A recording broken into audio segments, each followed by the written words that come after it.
By 3 bells next morning they were all stirring their stumps, for there was a big sea running, and Toodles, the boatswain, was among them, with a rope's end in his hand and chewing tobacco. They all donned pirate clothes, cut off at the knees, shaved smartly, and tumbled up, with the true nautical roll and hitching their trousers. It need not be said who was the captain. Nibs and John were first and second mate. There was a woman aboard.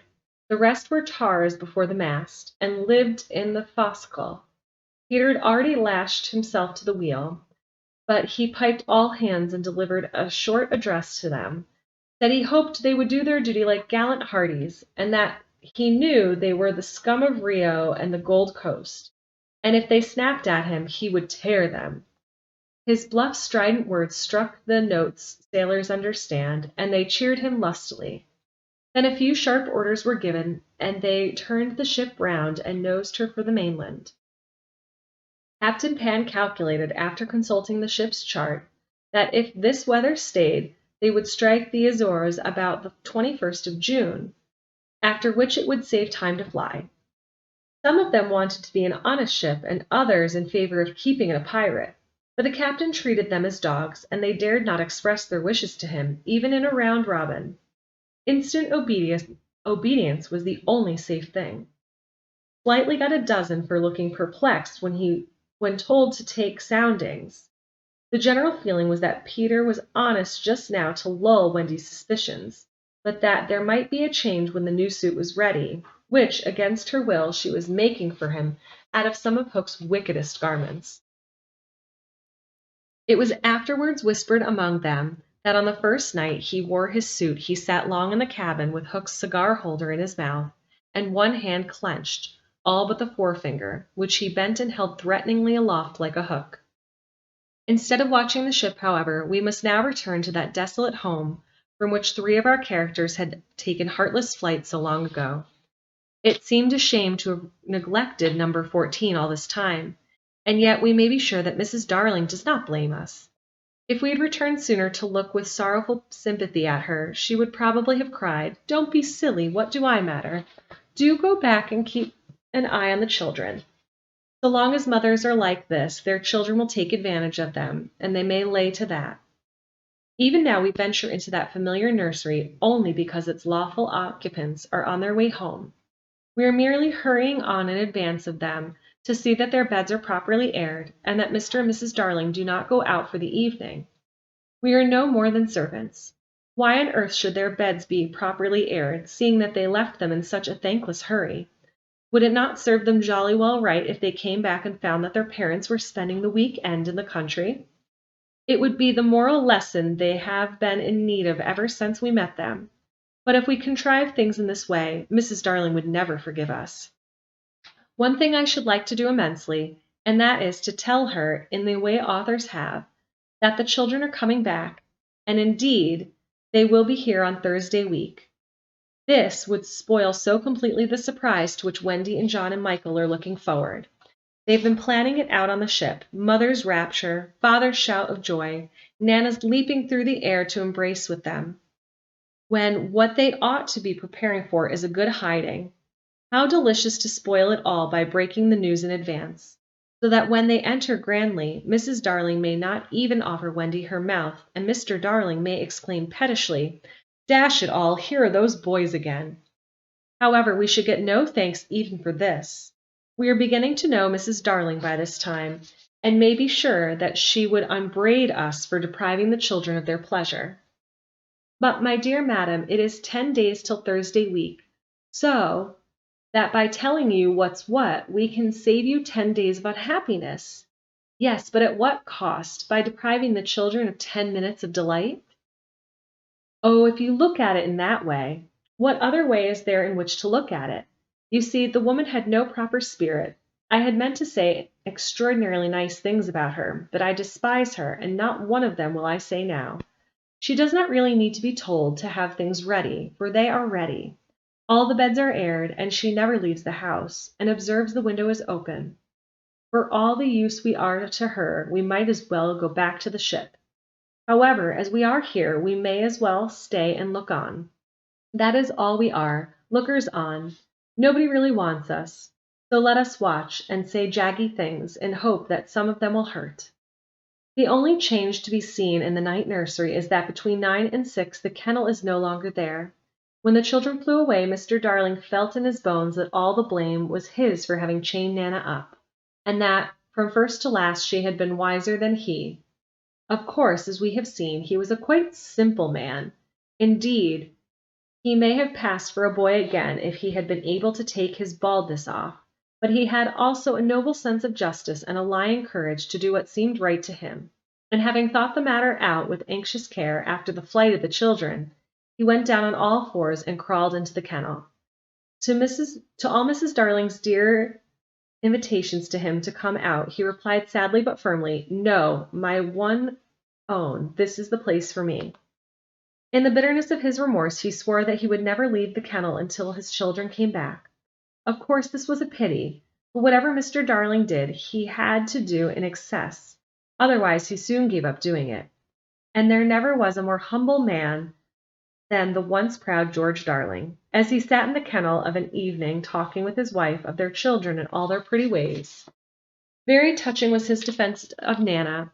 He would not let her into the kennel, but on all other matters he followed her wishes implicitly. Every morning the kennel was carried with Mr. Darling in it to the cab, which conveyed him to his office, and he returned home in the same way at 6. Something of the strength of character of the man will be seen if we remember how sensitive he was to the opinion of neighbors, this man whose every movement now attracted surprised attention. Inwardly he must have suffered torture, but he preserved a calm exterior, even when the young criticized his little house, and he always lifted his hat courteously to any lady who looked inside. It may have been quixotic, but it was magnificent. Soon the inward meaning of it leaked out, and the great heart of the public was touched.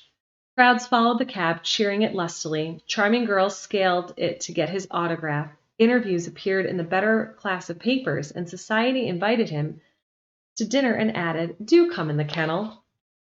On that evening, Thursday week, Mrs. Darling was in the night nursery awaiting George's return home, a very sad-eyed woman. Now that we look at her closely and remember the gaiety of her in the old days, all gone now just because she has lost her babes, I find I won't be able to say nasty things about her after all. If she was too fond of her rubbishy children, she couldn't help it. Look at her in her chair, where she has fallen asleep. The corner of her mouth where one looks first is almost withered up. Her hand moves restlessly on her breast as if she had a pain there. Some like Peter best, and some like Wendy best, but I like her best. Suppose to make her happy, we whisper to her in her sleep that the brats are coming back. They are really within 2 miles of the window now, and flying strong. But all we need whisper is that they are on their way. Let's. It is a pity we did, for she has started up, calling their names, and there is no one in the room but Nana. Oh, Nana, I dreamt my dear ones had come back. Nana had filmy eyes, but all she could do was to put her paw gently on her mistress's lap, and they were sitting together thus when the kennel was brought back. As Mr. Darling puts his head out of it to kiss his wife, we see that his expression is far more worn than of yore, but has a softer expression. He gave his hat to Lisa, who took it scornfully, for she had no imagination and was quite incapable of understanding the motives of such a man. Outside, the crowd who had accompanied the cab home were still cheering, and he was naturally not unmoved. "Listen to him," he said. "It is very gratifying." "Lots of little boys," sneered Lisa. "There were several adults today," he assured her with a faint flush, and when he tossed her head he had not a word of reproof for her. Social success had not spoilt him, it had made him sweeter. For some time he sat with his head out of the kennel talking with Mrs. Darling of this success, and pressing her hand reassuringly when she said she hoped his head would not be turned by it. "But if I had been a weak man," he said, "good heavens, if I had been a weak man." "And George," she said timidly, "you are as full of remorse as ever, aren't you?" "Full of remorse as ever, dearest. See my punishment living in a kennel." "But it is a punishment, isn't it, George? You are sure you are not enjoying it?" "My love, you may be sure." She begged his pardon, and then, feeling drowsy, he curled round in the kennel. "Won't you play me to sleep?" he asked, "on the nursery piano?" And as she was crossing to the day nursery, he added thoughtlessly and shut the window, "I feel a draught." Oh, George, never ask me to do that. The window must always be left open for them. Always, always. Now it was his turn to beg her pardon, and she went into the day nursery and played, and soon he was asleep. And while he slept, John and Wendy and Michael flew into the room. Oh no, we have written it so, because that was the charming arrangement planned by them before we left the ship. But something must have happened since then, for it is not they who have flown in, it is Peter and Tinker Bell. Peter's first words tell all. Quick, Tink, he whispered, close the window, bar it. That's right. Now you and I must get away by the door, and when Wendy comes she will think her mother has barred her out, and she will have to go back with me. Now I understand what had hitherto puzzled me. Why, when Peter had exterminated the pirates, he did not return to the island and leave Tink to escort the children to the mainland. This trick has been in his head all the time. Instead of feeling that he was behaving badly, he danced with glee. Then he peeped into the day nursery to see who was playing. He whispered to Tink, "It's Wendy's mother. She's a pretty lady, but not so pretty as my mother. Her mouth is full of thimbles, but not so full as my mother's was." Of course, he knew nothing whatever about his mother, but he sometimes bragged about her. He did not know the tune, which was "Home, Sweet Home," but he knew it was saying, "Come back, Wendy, Wendy, Wendy." And he cried exultantly, "You will never see Wendy again, lady, for the window is barred." He peeped in and again to see why the music had stopped, and now he saw that Mrs. Darling had laid her head on the box, and that 2 tears were sitting on her eyes. She wants me to unbar the window, thought Peter, but I won't, not I. He peeped again, and the tears were still there, or another 2 had taken their place. She's awful fine to Wendy, he said to himself. He was angry with her now for not seeing why she could not have Wendy. The reason was so simple. I am fond of her too. We can't both have her, lady. But the lady would not make the best of it, and he was unhappy. He ceased to look at her, but even then she would not let go of him. He skipped about and made funny faces, and when he stopped it was just as if she were inside him, knocking. "Oh, all right," he said at last, and gulped. Then he unbarred the window. "Come on, Tink," he cried, with a frightful sneer at the laws of nature.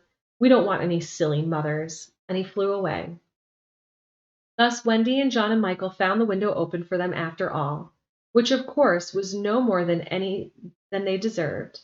They alighted on the floor, quite unashamed of themselves, and the youngest one had already forgotten his home. "John," he said, looking around him doubtfully, "I think I have been here before." "Of course you have, you silly. There's your old bed." "So it is," Michael said, but not with much conviction. "I say," cried John, "the kennel!" and he dashed across to look into it. "Perhaps Nana is inside it," Wendy said. But John whistled. "Hullo!" he said. "There's a man inside it." "It's Father!" exclaimed Wendy. "Let me see Father," Michael begged eagerly, and he took a good look.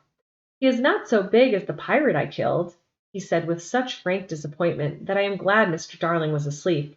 It would have been sad if those had been the first words he heard his little Michael say. Wendy and John had been taken aback somewhat at finding their father in the kennel. "Surely," said John, like one who had lost faith in his memory, "he used not to sleep in the kennel." "John," Wendy said falteringly, "perhaps we don't remember the old life as well as we thought we did." A chill fell upon them, and served them right. "It is very careless of mother," said the young scoundrel John, "not to be here when we come back." It was then that Mrs. Darling began playing again. "It's mother!" cried Wendy, peeping. "So it is," said John. "Then are you not really our mother, Wendy?" asked Michael, who was surely sleepy. "Oh dear!" exclaimed Wendy, with her first real twinge of remorse. "It was quite time we came back." "Let us creep in," John suggested, "and put our hands over her eyes." But Wendy, who saw that they must break the joyous news more gently, had a better plan.